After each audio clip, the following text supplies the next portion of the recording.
সকলকে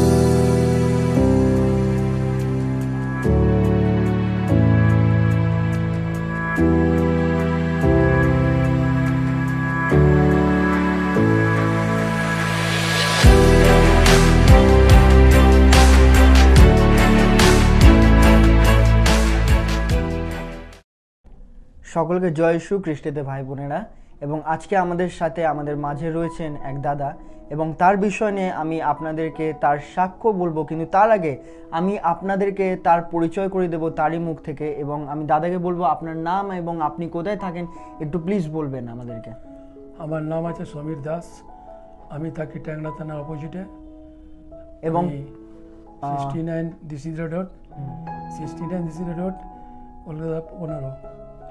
এবং তার সাথে সাথে এখন এই মুহূর্তে আমি তার সাক্ষ্য যে আমরা অলরেডি জানি এবং অলরেডি শুনেছি, কিন্তু আপনাদের কাছে আমাদের সেই দাদার সাক্ষ্যকে তুলে ধরতে চাই বা বলতে চাই আমি। সেটা হচ্ছে এই দাদা যে আজ আমাদের চার্চের সাথে, খ্রিস্ট জীবনজ্যোতি চার্চের সাথে যুক্ত নাই 1 থেকে 1.5 বছর হতে যাচ্ছেন।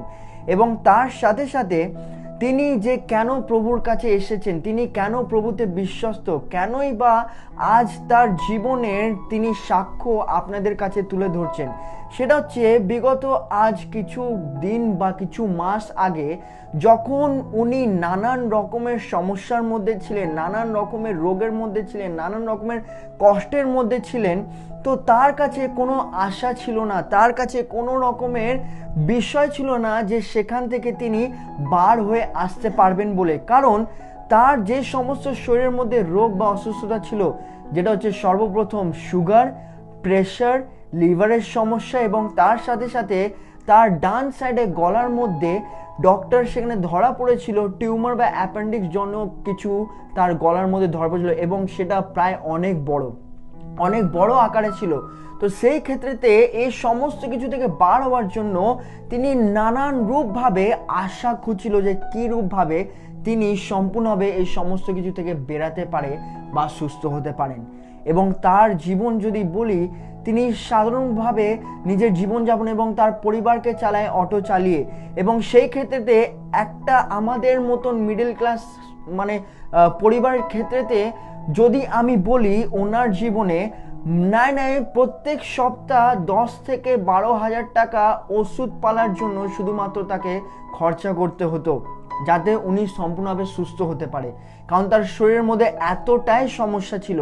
এবং তার সাথে সাথে যখন ডক্টর তাকে বলতেন নানান রকমের টেস্ট করতে বা রিপোর্ট করতে, মাস গেলে সেখানে 4 থেকে 5,000 টাকা শুধুমাত্র টেস্ট বা রিপোর্ট করতেই চলে যেত। তো এই প্রকারে তার জীবন চলছিল, এই প্রকারে তিনি এই সমস্ত কিছু আশাহীন পরিস্থিতির মধ্যে ছিল। কিন্তু আজ উনি এখানে বসে আপনাদেরকে বলতে চান বা আপনাদেরকে নিজের সাক্ষ্য দিতে চান, সেটা হচ্ছে এই আমাদের বৃহস্পতিবারের যে প্রার্থনা সভা হয়, সুস্থতার প্রার্থনা সভা, আজ থেকে কিছু মাস আগে যখন তিনি শোনেন আমাদের এই মণ্ডলীর ব্যাপারে, এবং যখন তিনি আসেন বৃহস্পতিবারের সভাতে, বিশেষ করে উনি সম্পূর্ণভাবে বিশ্বাসে নিজের সেই জীবনটাকে, নিজের সেই শরীরটাকে, সমস্ত বিষয়কে ঈশ্বরের কাছে সমর্পণ করে এবং প্রভুকে জানায় যে প্রভু, তুমি আমাকে সুস্থ করো, তুমি আমাকে সম্পূর্ণভাবে স্পর্শ করো, যাতে আমি আমার এই সমস্ত অসুস্থতা থেকে, রোগ থেকে বেরিয়ে আসতে পারি। এবং সেই প্রথম দিন যখন আসেন এবং প্রার্থনা করেন, সেই প্রথম দিনই যখন উনি চার্চ থেকে নিজের গৃহে ফিরে যান, তিনি অলরেডি তখনই অনেক হালকা অনুভব করেন। এবং তার সাথে সাথে তিনি তারপরে যখন কন্টিনিউ আসা আরম্ভ করলেন, প্রত্যেকটি সপ্তাহে বাক্য শুনলেন, প্রভুর কাছে সমর্পিত হলেন, প্রার্থনা করলেন, তিনি প্রত্যেকটি সপ্তাহ আশীর্বাদের পর আশীর্বাদ, সুস্থতার পর সুস্থতা পেতে আরম্ভ করলেন। আর এখন দাদা তাই সম্পূর্ণভাবে সুস্থ রয়েছেন। এবং তাই আরেকটিবার আমি দাদাকে জিজ্ঞেস করতে চাই, আপনার কি কি সমস্যা ছিল আপনার শরীরে, একবার বলুন। আমার শরীরের সমস্যা ছিল সুগার, থাইরয়েড, লিভার প্রবলেম, এবং এখানে অ্যাপেন্ডিক্সে টিউমার, গলার কাজটা, আর আমার নার্ভের প্রবলেম ছিল।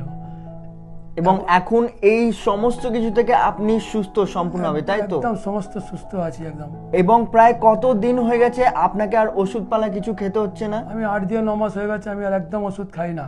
আমি প্রভুর উপরে ভরসা করে সবকিছু ছেড়ে দিয়েছি। তাই 8 থেকে 9 মাস হয়ে গেছে, এখন দাদা সম্পূর্ণভাবে সুস্থ। তাই খ্রিস্টদের ভাই বোন, আমি আপনাদেরকেও বলতে চাই, দাদা যেমনি প্রভুকে বিশ্বাস করে, যিশুকে বিশ্বাস করে তিনি সুস্থ হয়েছেন, আপনারাও বিশ্বাস করুন, আপনারাও মণ্ডলীতে আসুন এবং সম্পূর্ণভাবে যিশুতে সুস্থ হন। এবং তার সাথে সাথে আমি আপনাদেরকে বলতে চাই, কেউ যদি কোনো রকমের প্রার্থনার বিষয় নিয়ে জানতে চান বা প্রার্থনা করাতে চান, তাহলে আমাদের নিচে নাম্বার দেওয়া থাকবেন, আপনারা অবশ্যই কল করবেন। এবং তার সাথে সাথে আমাদের ইউটিউব চ্যানেল CJJBC প্লে আপনারা দেখুন, সাবস্ক্রাইব করুন এবং তার সাথে সাথে অনেক রূপভাবে এই সমস্ত সাক্ষ্যকে শেয়ার করুন। সকলকে জয় যিশু।